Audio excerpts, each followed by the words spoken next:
Yes, they are rich. Yes, they have a GDP per capita of stunning 65,000 US dollars. And yes, you can even call them crazy rich.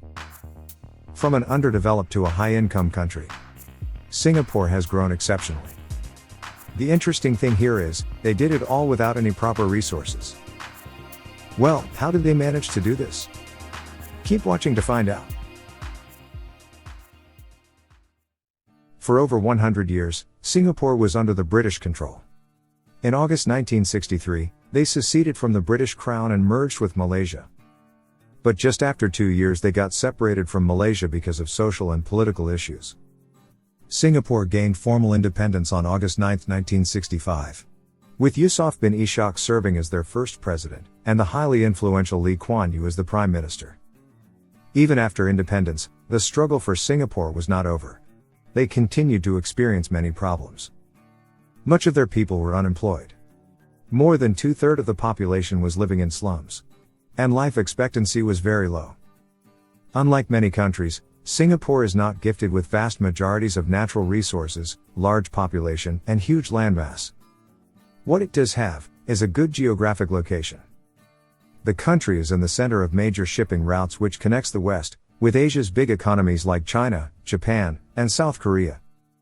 We will talk about Singapore's geography in the later part of the video. So in order to grow their economy, Singapore needed a comprehensive program of industrialization, with a focus on labor-intensive industries. For that, their leaders began to experiment with globalization and foreign investment. But many investors hesitated to invest in this newly formed country. Now, to attract investors, Singapore had to create an environment that was safe, corruption-free, and also low in taxation. To make this feasible, the government became more autocratic. Corruption was reduced, law and order was properly implemented, and a business-friendly environment was created. These changes became very appealing to international investors in contrast to the neighbors, where political and economic climates were unpredictable. Hence Singapore became very stable comparatively. And to top this up with a cherry, they have a great geographic location. This has played a key role in economic development for many years. You see, Singapore's location provides great connectivity to major Asian economies. And after the completion of the Suez Canal in 1869, Singapore became more important for the British. It was a gateway for them to control much of the Asian trade. So the British developed the port system for trade, and also to station their troops in Asia. Now with the advantageous geographic location and a good established port system, Singapore became an ideal place to manufacture goods. By 1972, just 7 years after independence, 1/4 of Singapore's manufacturing firms were either foreign-owned or joint venture companies. And the United States and Japan were major investors. From 1965 to 72, the country's gross domestic product experienced annual double-digit growth. The people of Singapore are known as the asset of their growth.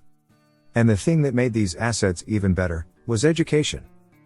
As the country experienced a high level of foreign investments, they started investing in education and skill development programs. They set up many technical schools, and paid international corporations to train their unskilled workers.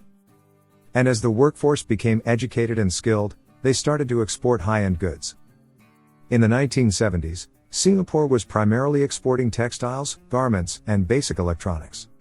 But by the 1990s, they were engaging in biotech research, pharmaceuticals, integrated circuits, and aerospace engineering. Now, even though Singapore does not have a large amount of natural resources, still their second largest export is refined petroleum products. Also, there are currently over 3,000 multinational corporations operating in the country, accounting for more than 2/3 of the manufacturing output and direct export sales. And it's not just manufacturing, Singapore's geography has helped them grow different industries. Especially the shipping industry. Singapore's shipping port is used for changing cargo before reaching its final destination. This is called transshipment. The Port of Singapore is now the world's busiest transshipment port, ahead of Hong Kong and Rotterdam. And in terms of total cargo tonnage handled, it has become the second busiest, behind the Port of Shanghai. Also, the Singapore airport is the connecting hub for international air travel. This has helped the country to attract tourists. International tourist arrivals have more than doubled since 1997, to 17.4 million in 2017. Tourism contributes about $12 billion to Singapore's GDP, that is 4%. This convenient location has helped the country to be a financial hub for many companies. Also, due to low tax rates here, many assets formerly held in Switzerland have been moved to Singapore. Many people call Singapore the Asian Swiss. Now the low taxes doesn't mean the government hates taxes. They just collects it in different ways. For instance, the government imposed very high taxes on vehicles. In 2018, they have collected a whopping $3.6 billion only through vehicle taxes. Even though for you it seems like a bad thing. In reality it is actually not. That is because Singapore is a small country with a decent population and a high urban area. So the traffic problem is obvious. Due to the high taxes, many people prefer not to buy cars. And the government uses vehicle tax revenue to build public transport, which undoubtedly is one of the best here. Also, the Singapore government does not just spend all of the revenue generated from the exports and FDI for infrastructure and other mandatory spending. They also invest in sovereign wealth funds. Singapore has not one but two sovereign wealth funds, with combined assets of over $900 billion. These sovereign funds are counted among some of the biggest in the world. So, till here everything seems so perfect.